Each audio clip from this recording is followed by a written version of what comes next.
Top quality और consistent performance के लिए सिर्फ सिल्वर पंप। टॉप क्वालिटी और कंसिस्टेंट परफॉर्मेंस के लिए सिर्फ सिल्वर पंप, नाम याद रखना। मान्सूनपूर्व पावसाने अहिल्यानगर जिल्ह्यामध्ये हाहाकार माजवला आणि त्यानंतर शेतीची कामे जी होती ती पूर्णपणे ठप्प झाली।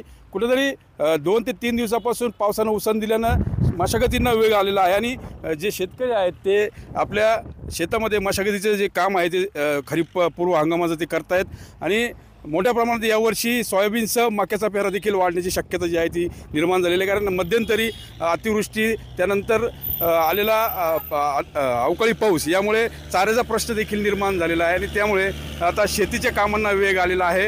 अहिल्यानगर जिल्ह्यामध्ये लाखो हेक्टरवर पेरा होतो आणि यामध्ये सोयाबीन, कापूस, त्याबरोबर मका आणि त्यासोबत जी इतर पिकं आहेत ती घेतली जातात। खरं तर दरवर्षी जे शेतकरी आहेत ते जूनच्या पहिल्या आठवड्यामध्ये मशागती पूर्ण करून खरीपाची तयारी करत असतात। मात्र यावेळेस मे महिन्यामध्ये पाऊस जो आहे तो सलग सुरू होता आणि त्यामुळे शेत शिवार जे होतं ते ओल त्यामध्ये दिसून येत होती आणि त्याची वाट शेतकरी बघत होते। आता पावसानं उसंत दिल्यानं जी जमीन आहे ती कोरडी झालेली आहे आणि मशागतींना वेग आल्याचं या ठिकाणी पाहायला मिळतंय। बळीराजा आता शेतीच्या मशागतीमध्ये व्यस्त झाल्याचं चित्र जे आहे ते पाहायला मिळतंय। मनोज गाडेकर, TV9 मराठी, शिर्डी, अहिल्यानगर।